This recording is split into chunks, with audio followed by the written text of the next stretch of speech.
Now, Robert Saleh is set to come back with the San Francisco 49ers. He's coming back as their defensive coordinator.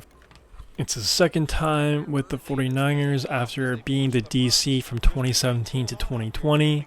Saleh interviewed with the Jags, the Cowboys, and the Raiders to potentially be their head coach. He still technically could be the Cowboys head coach, but there are reports that Schottenheimer might become the next Cowboys head coach, which is just baffling to me. The Jags and the Raiders already have that position filled. The 49ers had a pretty rough year on defense in the 2024 year, with Nick Sorensen ranking 29th in average points allowed, so not great at all. And just overall, really rough season in the 2024 season for the Niners. We're all well aware of that. And, it's kind of an interesting point in his career for Robert Saleh. Obviously he's still a respected name around the NFL. That's why he got those head coaching interviews in the first place.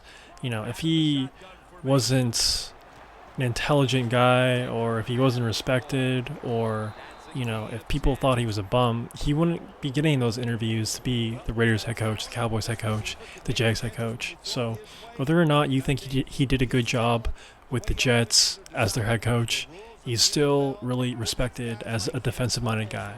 I definitely don't think he had a perfect track record of being the Jets head coach.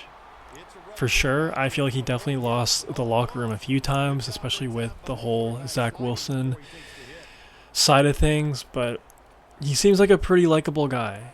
And I feel like if he got another shot at being a head coach, I feel like he could potentially be successful. And I think this is good for him to kind of take a step back, reevaluate, reflect on what went wrong and what went right with the Jets.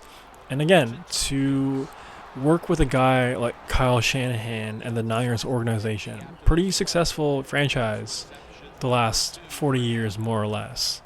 And I just think you could learn a lot from Kyle Shanahan. And I feel like he definitely did learn a lot from Kyle Shanahan from 2017 to 2020. That's why he got the head coaching job in the first place. But to really come back again with the experience he has of being a head coach, I really think if he ever does get another head coaching opportunity, his skills, his people skills, his management skills, every skill that you need to be a great head coach, I feel like all that will be very refined. And I'm rooting for the guy. Like I said, he seems like a very likable guy. I would want to play for him, but we'll see what happens with Robert Saleh next offseason. But for the 2025 season for the Niners, I think this is an immediate upgrade for their defensive coordinator position. The last 2 years, that defense has been pretty shaky, and to get some stability back in their defense as a whole, I think is a really good thing if you're a Niners fan and if you're just involved in that organization. Nick Bosa loves that dude. Fred Warner loves Robert Saleh as well. Like I said, just a very likable, lovable guy. And I think the Niners defense is definitely going to be good in the 2025 season. And not only that, man, but they have a pretty good draft pick in the first round of the 2025 draft. Usually, their draft picks have been at the end of the first round.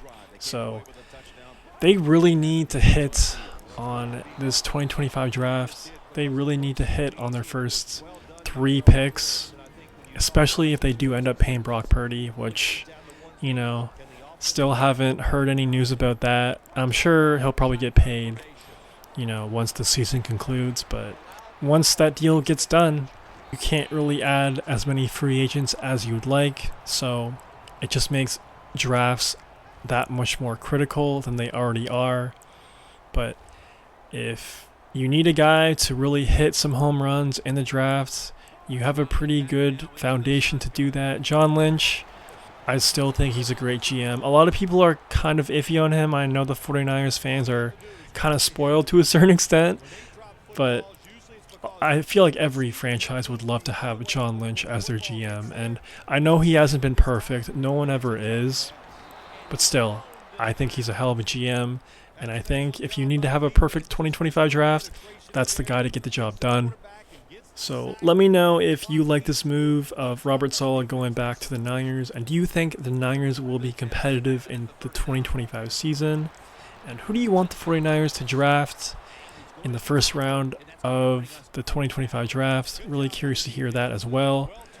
And yeah, man, speaking of the draft, we're just about 2-3 days away from the conference championship games, and then the Pro Bowl and the Super Bowl.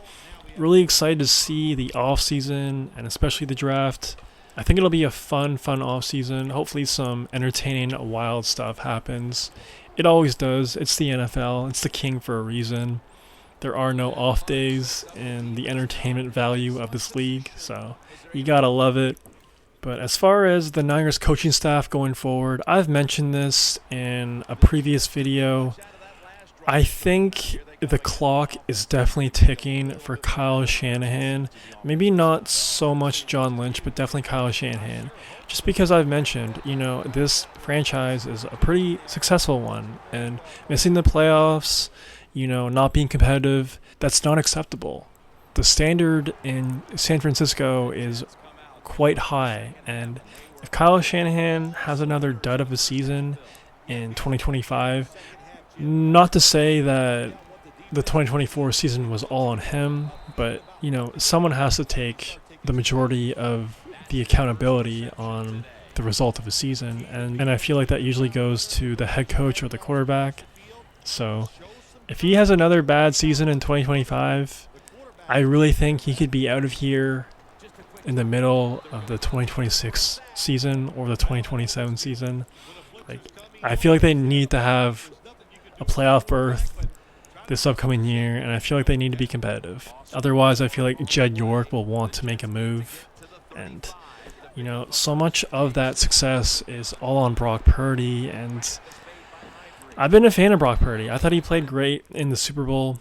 I was really impressed with his performance there, but this past season, man, especially down the stretch, just really disappointing throws, disappointing overall decisions he made on the field. Just he lacked a lot of situational awareness down the stretch, and we all know Brock Purdy does not have a rocket arm, and he's more of like a point guard for that offense. But I don't know. I'm not too optimistic about the Niners going forward, just because that offense is Christian McCaffrey, and his future in the NFL, his future of being, offensive player of the year.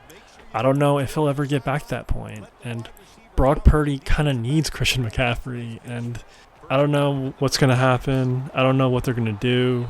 I think to fully run it back with Brock Purdy and Christian McCaffrey, and to really expect them to carry you to the playoffs, I don't think that's the best plan.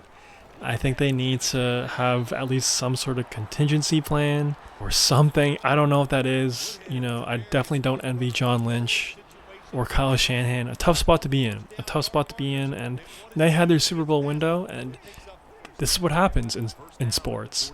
You have your Super Bowl championship window, and then the following years after, it's usually pretty murky. It's usually pretty awkward. And we're in that awkward stage of the Niners.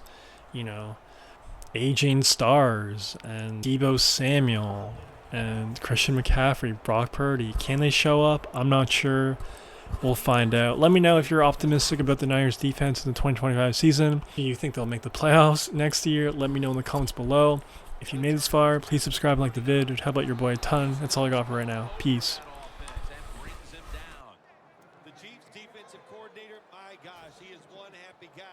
Anytime you get in the backfield and stop a runner and make him lose yards, that's some good stuff.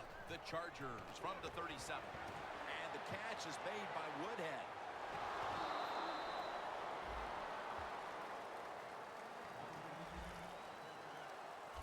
Nobody cares. Just get the job done. Throw it deep down the field or throw it short to the running back, and look at those extra yards after the short pass. Will go Brown. He's tackled beyond the markers. It's a first down.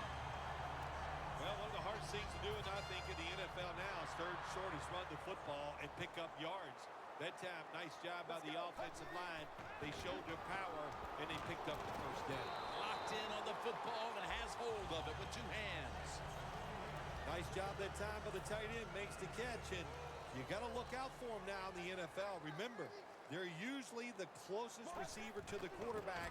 Quarterback gets in trouble, he's going to look for the tight end. Would have